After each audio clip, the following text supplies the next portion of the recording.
राहुल हमेशा कहते रहे हैं, मेरी भारत माता जमीन का टुकड़ा भर नहीं, कुछ धारणाओं का गुच्छा भर भी नहीं है, बल्कि हर एक भारतीय की पारा पारा आवाज है। राहुल ने अपने भारत जोड़ो यात्रा के अनुभव को एक खत में संजोकर इस देश के सामने रखा।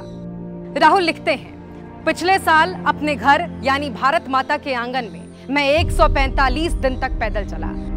समुद्र तट से मैंने शुरुआत की और धूल धूप बारिश से होकर गुजरा। जंगलों, चारागाहों, शहरों, खेतों, गांवों, नदियों और पहाड़ों से होते हुए मैं महबूब कश्मीर की नर्म बर्फ तक पहुंचा।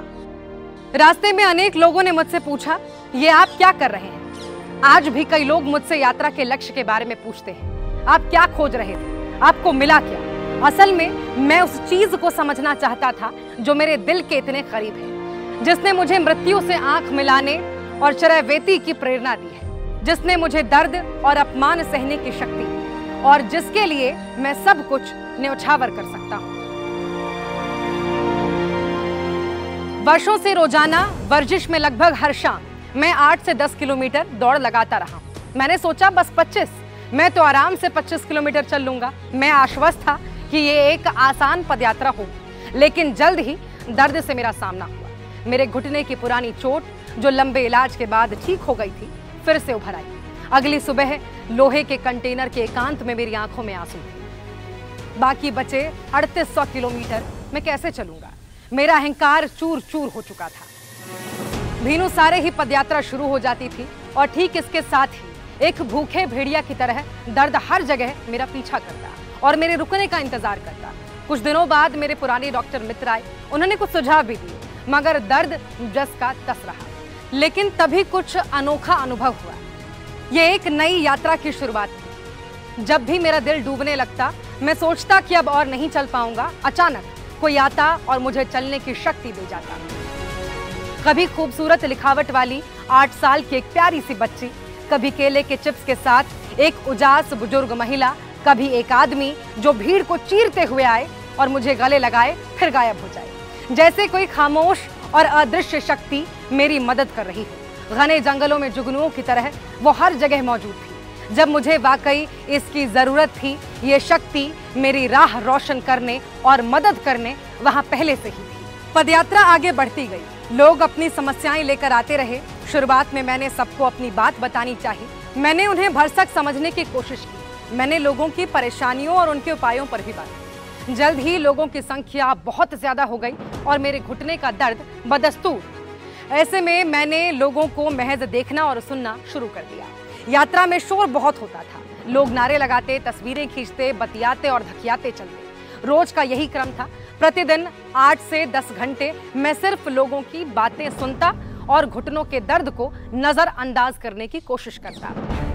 फिर एक दिन मैंने एकदम अनजाने और अप्रत्याशित मौन का अनुभव किया। सिवाय उस व्यक्ति की आवाज के जो मेरा हाथ पकड़े मुझसे बात कर रहा था, मुझे और कुछ भी सुनाई नहीं दे रहा था। मेरे भीतर की आवाज जो बचपन से मुझसे कुछ कहती सुनती आ रही थी, खामोश होने लगी। ऐसा लगा जैसे कोई चीज हमेशा के लिए छूट रही हो। एक किसान था और मुझे अपनी फसल के बारे में बता रहा था। उसने रोते हुए कपास की सड़ी हुई लड़ियां दिखाई। मुझे उसके हाथों में बरसों की पीड़ा दिखाई पड़ी। अपने बच्चों के भविष्य को लेकर उसका डर मैंने महसूस किया।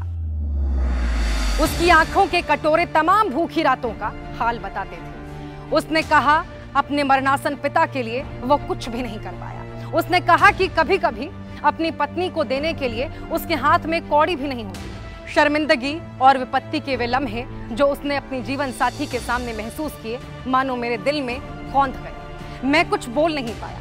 बेबस होकर मैं रुका और उस किसान को बाहों में भर लिया। अब बार बार यही होने लगा। उजली हंसी वाले बच्चे आए, माताएं आईं, छात्र आए, सबसे मिलकर यही भाव बार बार मुझ तक आया। ऐसा ही अनुभव दुकानदारों, बढ़ियों, मोचियों, नाइयों, कारीगरों, मजदूरों के साथ भी हुआ। फौजियों के साथ यही महसूस हुआ। अब मैं भीड़ को, शोर को और खुद को सुन ही नहीं पा रहा था। मेरा ध्यान उस व्यक्ति से हटता ही नहीं था जो मेरे कान में कुछ कह रहा होता था। आसपास का शोरगुल और मेरे भीतर छिपा हुआ अहर्निश, मुझ पर फैसले देने वाला आदमी न जाने कहां गायब हो चुका था। जब कोई छात्र कहता कि उसे फेल होने का डर सता रहा है, मुझे उसका डर महसूस होता।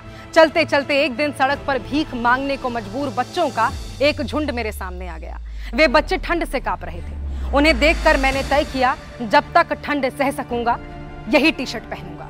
मेरी श्रद्धा का कारण अचानक खुद ब खुद मुझ पर प्रकट हो रहा था। मेरी भारत माता जमीन का टुकड़ा भर नहीं, कुछ धारणाओं का गुच्छा भर भी नहीं किसी एक धर्म, संस्कृति या इतिहास विशेष का आख्यान, न ही कोई खास जाति भर, बल्कि हर एक भारतीय की पारा पारा आवाज है भारत माता। चाहे वो कमजोर हो या मजबूत, उन आवाजों में गहरे बैठी जो खुशी है, जो भय, जो दर्द है, वही है भारत माता। भारत माता की आवाज सब जगह है।